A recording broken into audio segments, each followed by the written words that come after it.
ശേഷം പിന്നെ ചെയ്തത് പറങ്കിമല അല്ലെ? പറങ്കിമലയിലെ ആ ഒരു ക്യാരക്ടറിനെ കുറിച്ചൊന്ന്. പറങ്കിമല ക്യാരക്ടർ ഒരു നാടൻ ലേഡിയാണ്, ഒരു കണിയാന്റെ ഭാര്യ ആയിട്ടാണ് അഭിനയിക്കുന്നത്. മുണ്ടും ബ്ലൗസും ഒക്കെ ഇട്ടിട്ട് വളരെ ടോട്ടലി ഒരു ഡിഫറെന്റ് നാടൻ പഴയ 70 എന്ന് തോന്നുന്നു 60s and 70s ആണ്, എനിക്ക് ഓർമ്മയില്ല പടം ഇറങ്ങിയത്. ഭരതന്റെ പടം റീമേക്ക് ചെയ്യായിരുന്നു.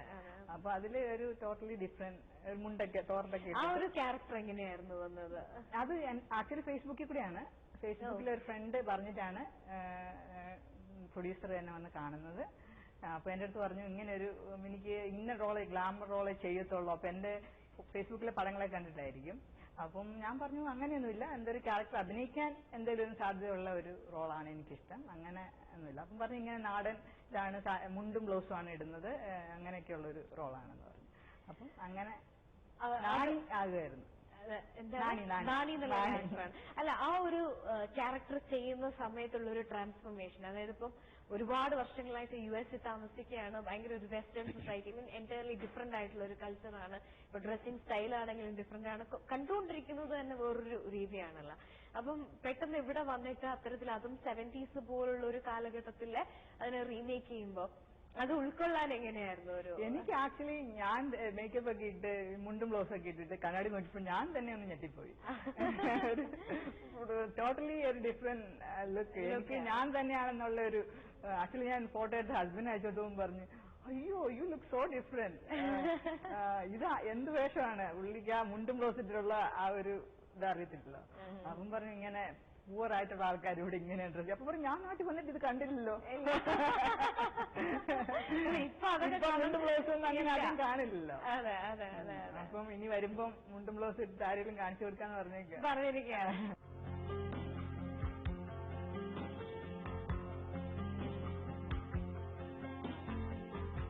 ഈ പറങ്കിമല ചെയ്തതിന് ശേഷം പിന്നെ എനിക്കൊന്ന് തിരിച്ച് US പോയി കുറച്ചൊരു ഗ്യാപ്പ് വന്നു അല്ലെ?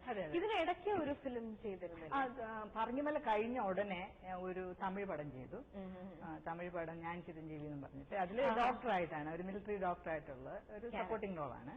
അപ്പൊ എന്റെ ആക്ച്വലി ഫ്രണ്ടാണ് മൂവി എടുത്തത്. അപ്പൊ അങ്ങനെ ആ ഫിലിമിലും അഭിനയിച്ചു. അപ്പൊ ഇനി ശരിക്കും എങ്ങനെയാണ് ഫിലിമില് സീരിയസ്ലി കോൺസെൻട്രേറ്റ് ചെയ്യുകയാണോ അതോ US ഇപ്പൊ മലയാള സിനിമ അഭിനയിക്കുമ്പോൾ ഒരു ബുദ്ധിമുട്ട് നമുക്ക് നാട്ടിൽ തന്നെ ഉണ്ടാവണമെന്നുണ്ട്, അല്ലെങ്കിൽ US ഷൂട്ട് ചെയ്യുന്ന ഫിലിംസൊക്കെ മലയാളത്തിൽ ഇല്ല എന്ന് തന്നെ പറയാലോ. അപ്പൊ എങ്ങനെയാണ് ഇടയ്ക്കിടയ്ക്കുള്ള കാര്യം? ഇടയ്ക്കിടയ്ക്ക് വരിക എന്നുള്ളതാണ് ഇപ്പൊ എന്റെ ഒരു മനസ്സിൽ പറയുന്നത്. എന്തെങ്കിലും നല്ല റോളുകൾ കിട്ടി, അപ്പം ചെറിയ റോളുകൾക്കായിട്ട് അവിടെ നിന്ന് ഇവിടെ വരെ വരിക എന്ന് പറഞ്ഞാൽ ഫൈനാൻഷ്യലായിട്ടും പിന്നെ യാത്ര എന്ന് പറഞ്ഞാൽ 24 hours, അതാണ് ഏറ്റവും വലിയൊരു സംഘം. പക്ഷെ നല്ല റോളുകൾ കിട്ടിയാൽ ചെയ്യാൻ വരണം എന്നുള്ളതാണ് എന്റെ ആഗ്രഹം. പിന്നെ ഇവിടെ വന്നത് ഇപ്പൊ എന്റെ ക്രിസ്മസിന് വന്നതാണ്. അപ്പം ഡാഡിയെ കണ്ടു, ഫാമിലി ആയിട്ട് ക്രിസ്മസ് ഒക്കെ കൂടി. അപ്പം 1-2 മാസം 1-2 മൂവികളൊക്കെ പറയുന്നുണ്ട്. അപ്പം അത് ചെയ്തിട്ട് അപ്പൊ കുറച്ച് പ്രോജക്ട്സ് ഡിസ്കഷനിലാണ് ഇപ്പോൾ. അപ്പൊ ഇനി അത് കഴിഞ്ഞിട്ടേ തിരിച്ച് പോകുന്നുള്ളൂ. ഈ ഇതിനിടയ്ക്ക് ഹഗ്സ് ആൻഡ് കിസസ് എന്നുള്ളൊരു ഫൗണ്ടേഷൻ, അത് എങ്ങനെയാണ് ഒരു ചാരിറ്റബിൾ ഫൗണ്ടേഷന്റെ ഒരു അത് ഈ ഫേസ്ബുക്കിൽ കൂടെ വന്നൊരു കോൺസെപ്റ്റാണ്. അത് ആക്ച്വലി ഹസ്ബൻഡിന്റെ ഐഡിയ ആണ്. ഞങ്ങള് ഈ ലൈക്സ് വരുമല്ലോ ഫേസ്ബുക്കിൽ, ഇങ്ങനെ ലൈക്സ് വരുമ്പോഴത്തേക്കും ആരെന്റെ അടുത്ത് പറഞ്ഞു മിനി ഇങ്ങനെ ലൈക്സ് കിട്ടണം, നമ്മൾ പൈസ കൊടുത്തിട്ട് ലൈക്സ് മേടിക്കുന്ന ഒരു സിസ്റ്റം ഉണ്ടെന്ന് പറഞ്ഞു. അപ്പോഴത്തേക്ക് ഞാൻ പറഞ്ഞു പൈസ കൊടുത്തിട്ട് ലൈക്ക് മേടിച്ചാൽ അത് ലൈക്കായിട്ട് വരത്തില്ലല്ലോ, നമ്മൾ ലൈക്ക് ചെയ്യുന്നവർ ലൈക്ക് ചെയ്യാം, നമ്മൾ പൈസ കൊടുപ്പിച്ച് ലൈക്ക് ചെയ്യിപ്പിച്ചിട്ട് എന്താ കാര്യമില്ല. അപ്പൊ ഞാൻ എന്റെ ഹസ്ബൻഡിന്റെ അടുത്ത് പറഞ്ഞു ഇങ്ങനെ ഒരു കേട്ടോ. അപ്പോഴത്തേക്ക് എന്റെ അടുത്ത് പറഞ്ഞു നീ അങ്ങനെയല്ല ചെയ്യേണ്ടത്, നിനക്ക് കിട്ടുന്ന ഓരോ ഫ്രീ ലൈക്കിനും നീ പാവങ്ങളെ സഹായിക്കണം, അങ്ങനെ ഒരു കോൺസെപ്റ്റാണ് ചെയ്യേണ്ടത് നീ എന്ന് പറഞ്ഞു, ഒരു ആർട്ടിസ്റ്റ് എന്ന നിലയിൽ. അപ്പോഴാണ് എനിക്ക് അങ്ങനെ ഒരു ചിന്ത വന്നത്. അപ്പൊ ഞാൻ അതിനെക്കുറിച്ച് ഫേസ്ബുക്കിൽ ഇട്ടു. അപ്പം അങ്ങനെ ഞാൻ പറഞ്ഞു ഞാനിങ്ങനെ എന്റെ ലൈക്സിനല്ല അങ്ങനെ ഒരു ഹാഷ്. അപ്പം ആൾക്കാർ ചിലരൊക്കെ നെഗറ്റീവ് ഉണ്ട്, അങ്ങനെയാണല്ലോ നമ്മുടെ ഒരു രീതി. അപ്പം ഞാൻ പറഞ്ഞു ഞാൻ ഇതിന് എന്റെ കിട്ടുന്ന ലൈക്സിന് ഞാൻ 1 രൂപ വെച്ച് കൊടുക്കും, ഓരോ ലൈക്കിനും 1 രൂപ. അപ്പൊ അങ്ങനെ ആണ് വന്ന്. അപ്പൊ ഞാൻ പറഞ്ഞു ലൈക്സിന്റെ കാര്യം വെച്ചാൽ എന്നിട്ട് ഫേസ്ബുക്കിലെ ഫ്രണ്ട്സ് തന്നെ എന്റെ അടുത്ത് ഇൻട്രൊഡ്യൂസ് ചെയ്യണം ആർക്കാണ്. അപ്പം അന്ന് എനിക്ക് തോന്നുന്ന 40,000 ലൈക്കിൽ നിൽക്കുമ്പോഴാണ് ഇവര് ഈ ഒരു കഥയായിട്ട് വരുന്നത്. കണ്ണൂരുള്ള ഒരു ഫാമിലി, ആര്യ എന്ന് പറഞ്ഞിട്ടൊരു കുട്ടി സ്കൂളിൽ ബോർഡിംഗ് സ്കൂൾ ഹോസ്റ്റൽ എങ്ങാണ്ട് നിൽക്കുന്നത്. പക്ഷെ ക്രിസ്മസ് ടൈമിൽ അല്ല ഓണം ടൈമില് ബോർഡിംഗ് ഹോസ്റ്റൽ അടയ്ക്കുമ്പോൾ ആ കുട്ടിക്ക് വേറെ വീട്ടിൽ പോകാൻ വേറെ വീടില്ല. അപ്പൊ അച്ഛന്റെ കൂടെ റെയിൽവേ സ്റ്റേഷനിൽ ഈ കുട്ടി ടീനേജറാണ്, 14 വയസ്സുള്ള പെൺകുട്ടിയാണ്. അപ്പൊ ആ ഒരു സ്റ്റോറി എന്നെ സ്ട്രൈക്ക് ചെയ്തു. അപ്പൊ ഇവരാണ് ഇതിനെക്കുറിച്ച് പറയുന്നത്. അപ്പം ഞാൻ വിചാരിച്ചു ഒത്തിരി റോങ് സ്റ്റോറികളും ചിലപ്പോൾ അതൊക്കെ ഫേക്ക് പറയാൻ. അപ്പൊ അതിന് ഞാൻ ആക്ച്വലി ഒരു ഫേസ്ബുക്ക് ഫ്രണ്ടാണ് ജോബി എന്ന് പറഞ്ഞിട്ട്, പുള്ളി കണ്ണൂർ ഡോക്ടറാണ്. അപ്പം ഞാൻ പറഞ്ഞു ഇങ്ങനെ ഒന്ന് പോയി അന്വേഷിക്കാവോ. പോയി അന്വേഷിച്ച് അവരെ കണ്ടുപിടിച്ച് അവരുമായിട്ട് സംസാരിച്ചു. അവരുടെ ഫോൺ നമ്പർ എനിക്ക് തന്നു, ഞാൻ അവരുമായിട്ട് സംസാരിച്ചു. അങ്ങനെ കഴിഞ്ഞിട്ടാണ് പണം, ഞാനപ്പം USA-ലാണ്. അപ്പൊ ഈ പണം ഈ ഡോക്ടറിന്റെ പേരിൽ ട്രാൻസ്ഫർ ചെയ്ത് കൊടുത്തിട്ട് ഡോക്ടറാണ് അവിടെ കൊണ്ടുപോയി ഇവർക്ക് പൈസ കൊടുക്കുന്നത്. ഇപ്പൊ ശരിക്കും ഈ ഹഗ്സ് ആൻഡ് കിസ്സസ് സ്റ്റാർട്ട് ചെയ്തിട്ട് എത്ര നാളായി? ആക്ച്വലി ഇത് സ്റ്റാർട്ട് ചെയ്തിട്ട് ഒരു 6 മാസമായിട്ടുള്ളൂ. ഈ 6 മാസം ലൈക്കുകൾ കൂടിക്കൊണ്ടിരിക്കുകയാണ്. ഇപ്പം 1 ലക്ഷം കവിഞ്ഞു. ഇനി 1 ലക്ഷം ആ ലൈക്കിനനുസരിച്ച് പൈസയും കൊടുക്കേണ്ട. പക്ഷെ മാഡത്തിന്റെ ഒരു ബെനിഫിറ്റ് ഞാൻ പറയുന്നത്, നമ്മള് അങ്ങനെ കൊടുക്കാന്ന് വിചാരിച്ചു കഴിഞ്ഞാൽ ഓരോ ലൈക്ക് കിട്ടിയാലും കൊടുക്കാൻ ബുദ്ധിമുട്ടായിരിക്കും. പക്ഷെ ഡോളേഴ്സ് കൺവേർട്ട് ചെയ്യുന്ന ഒരു $10 ആകുമ്പോൾ ₹600 ആയി. ഇല്ല, അങ്ങനെയല്ല. എനിക്ക് സന്തോഷമേ ഉള്ളൂ ആക്ച്വലി. നമ്മൾ ഒരാൾ സഹായിക്കാനല്ലോ. അപ്പൊ അങ്ങനെയാണ് സുജിത്ത് ഇതിൽ പറഞ്ഞു ഇങ്ങനെ എനിക്ക് വീൽ ചെയർ വേണം എന്നൊക്കെ സ്റ്റോറികൾ. അപ്പൊ ഇങ്ങനെ നമ്മൾ ഒത്തിരി ഫേസ്ബുക്ക് ഫ്രണ്ട്സ്, നമുക്ക് എല്ലാവരുടെയും പേഴ്സണൽ സ്റ്റോറി ഒന്നും അറിയത്തില്ല. അപ്പൊ ഞാൻ ഇങ്ങനെ ഹഗ്സ് ആൻഡ് കിസ്സസ് ഫൗണ്ടേഷൻ ഇങ്ങനെ ചെയ്യുന്ന അറിഞ്ഞപ്പോഴാണ് സുജിത്ത് ഇങ്ങനെ എന്നെ കോൺടാക്ട് ചെയ്യുന്നതും പുള്ളിയുടെ കഥ പറയുന്നതും. മെഡിക്കൽ സർട്ടിഫിക്കറ്റ് ഒക്കെ അയച്ചു തന്നു എനിക്ക്. എല്ലാം സ്കാൻ ചെയ്തൊക്കെ അയച്ചു തന്നു, ഡോക്ടറിന്റെ സർട്ടിഫിക്കറ്റ് കാര്യങ്ങളൊക്കെ.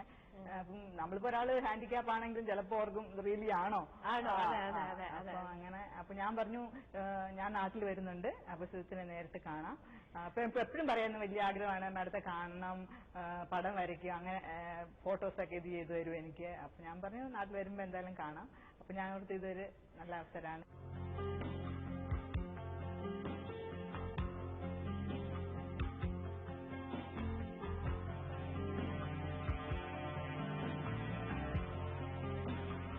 ഹലോ, എന്റെ പേര് സുജേഷ്. ഞാൻ ഫേസ്ബുക്കിലൂടെയാണ് മിനി റിച്ചാർഡ്സിനെ പരിചയപ്പെടുന്നത്.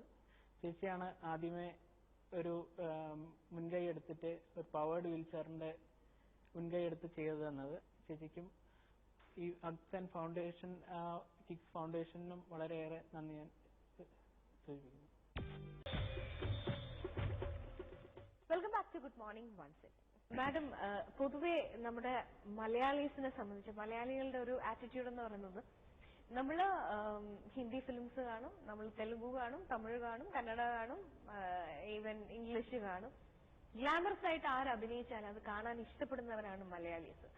പക്ഷെ ഒരു മലയാളി, പ്രോപ്പർ ഒരു മലയാളി ആയിട്ടുള്ള ഒരു വ്യക്തി ഗ്ലാമറസ് ആയിട്ട് നിന്ന് കഴിഞ്ഞാൽ, അല്ലെങ്കിൽ ഒരു ഫിലിമിൽ അഭിനയിച്ചു കഴിഞ്ഞാൽ അത് അക്സെപ്റ്റ് ചെയ്യാൻ ഇപ്പോഴും മലയാളിക്ക് കുറച്ച് വിഷമമുണ്ട്. അത് നമ്മള് നാടൻ കുട്ടിയല്ലേ എന്നുള്ള ആ ഒരു നെക്സ്റ്റ് ഡോർ ഗേൾ എന്നുള്ള ഒരു കോൺസെപ്റ്റാണ് മലയാളിക്ക് കൂടുതൽ.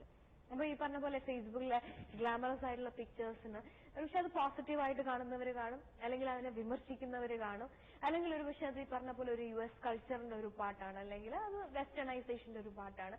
മേ ബി അത് കുറെ നാൾ കഴിയുമ്പോൾ നമ്മളും സ്റ്റിൽ ഒരു വെസ്റ്റേണൈസേഷന്റെ പാതയിലാണല്ലോ അല്ലെ. ഇപ്പം സ്ലോലി ആണെങ്കിലും സൊസൈറ്റി ഈസ് ചേഞ്ചിങ്.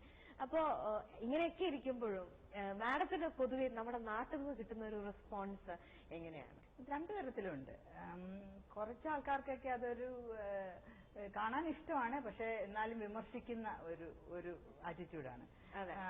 എന്നെ സംബന്ധിച്ചിടത്തോളം ഒരു പുരുഷൻ പടം ഇഷ്ടമാണെങ്കിൽ ഇഷ്ടമാണെന്ന് പറയാ, അത് എന്നിട്ടല്ലാതെ അതിനെ വിമർശിച്ചിട്ട് അത് ആ പടം ഇഷ്ടപ്പെടുന്നതിൽ കാര്യമില്ല. നെഗറ്റീവായിട്ട് പറയാം. അപ്പം നമ്മൾ ഒരാളെ ഇഷ്ടമാണെങ്കിൽ ഇഷ്ടപ്പെട്ടൊരു പടം ഇഷ്ടമായിട്ട് പറയാം. പക്ഷെ ആൾക്കാര് ഡിഫറെന്റ് ആറ്റിറ്റ്യൂഡാണ്. അവർക്ക് ഞാൻ നേരത്തെ പറഞ്ഞല്ലോ, സാരി ഉടുത്ത് ഭാര്യയെ നന്നായിട്ട് കണ്ടാൽ നല്ലതാണെന്ന് പറയാനുള്ള ഒരു മനസ്സില്ല ആൾക്കാർ. അപ്പം അതൊരു പ്രശ്നമാണ്. പിന്നെ ആൾക്കാര് എന്താ പറയാ, ഞാൻ ഒരു അമേരിക്കൻ കൾച്ചറിന്റെ ഭാഗമായിട്ടാണ് പടങ്ങളൊക്കെ ഇടുക. എന്റെ പടങ്ങൾ ഹസ്ബൻഡ് ഷൂട്ട് ചെയ്ത പടങ്ങളാണ്. ഹസ്ബൻഡാണ് എന്റെ ഫോട്ടോഗ്രാഫ്. പുള്ളി പ്രൊഫഷണലൊന്നും അല്ല, പടമൊക്കെ എടുക്കാൻ സാരിക്ക് കൊടുത്ത് അല്ലെങ്കിൽ എന്തെങ്കിലും ഡ്രസ്സൊക്കെ ഇട്ട് ബലർസൊക്കെ പോകുമ്പോഴൊക്കെ അങ്ങനെയൊക്കെ പടങ്ങൾ എടുക്കുന്നത്. അപ്പൊ അതിൽ നിന്ന് 1-2 സെലക്ട് ചെയ്തിട്ടാണ് ഞാൻ ഇടാറ്. അപ്പൊ അവിടുത്തെ രീതിയിൽ ഇതൊരു വളരെ ഒരു ഗ്ലാമറസ് നോർമലാണ്. ഇപ്പം ഞാൻ പറയാം, ഇപ്പം ക്ലീവേജ് കാണിച്ചു, അല്ലെങ്കിൽ അവിടുത്തെ ഡ്രസ്സുകൾ ചിലപ്പോൾ എല്ലാം വരുന്നത് ഇങ്ങനെ ക്ലീവേജ് കാണിച്ചിട്ടുള്ള ഡ്രസ്സുകളാണ്. അപ്പം പാർട്ടി വെയറിലൊക്കെ അങ്ങനെയൊക്കെയാണ് ഡ്രസ്സുകൾ വരുന്നത്. അപ്പൊ അപ്പൊ അങ്ങനെ ഒരു ഇത് കാണിക്കുന്നത് ഒരു വലിയ കാര്യമായിട്ട് ഇപ്പം എന്റെ കുട്ടികൾക്ക് പോലും അതൊരു വലിയ കാര്യമായിട്ട് തോന്നത്തില്ല. അത് അവരുടെ ഫ്രണ്ട്സൊക്കെ അങ്ങനെയാണ് വരുന്നത്. എന്റെ ഫ്രണ്ട്സൊക്കെ വല്ലയിടത്ത് പാർട്ടിക്ക് വരുമ്പോ അങ്ങനെയാണ്. അപ്പൊ മമ്മി അല്ലെങ്കിൽ ക്ലീവേജ് കാണിച്ചു അങ്ങനെ ഒരു അവർക്ക് അങ്ങനെ ഒരു ചിന്ത ഉണ്ടാകുന്നില്ല, അങ്ങനെ വളർന്നതുകൊണ്ട്.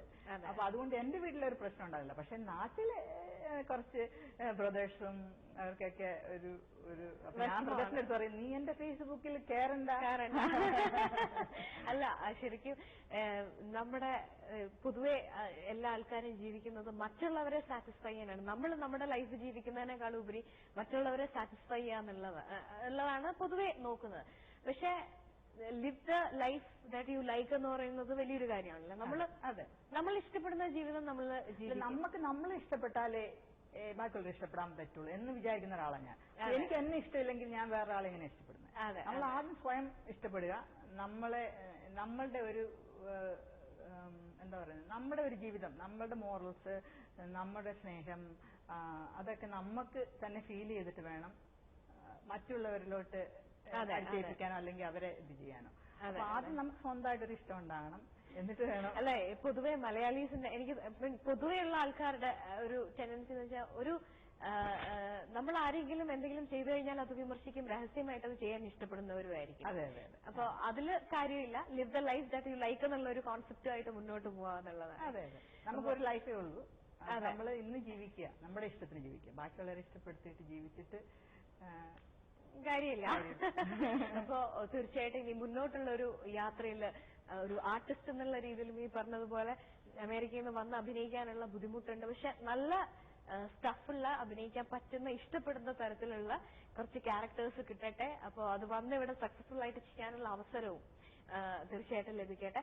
ഒപ്പം തന്നെ ഈ പറഞ്ഞ പോലെ ചാരിറ്റി പ്രവർത്തനം, ഞാൻ ഡോളറിന്റെ കാര്യമൊക്കെ പറഞ്ഞ വളരെ തമാശയായിട്ട് മാത്രമാണ്. പക്ഷെ എന്നാലും ഇപ്പൊ നമ്മൾ US-ലാണെങ്കിലും UK-യിലാണെങ്കിലും റഷ്യയിലാണെങ്കിലും ചെയ്യാനുള്ള മനസ്സ് വളരെ വലുതാണ്. അപ്പോ ഇനി ഒരുപാട് പേർക്ക് അത്തരത്തിൽ സഹായം നൽകാനായിട്ട് സാധിക്കട്ടെ എന്ന് വിഷ് ചെയ്യുന്നു.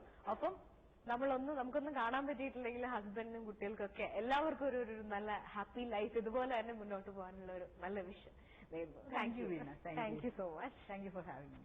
Thank you.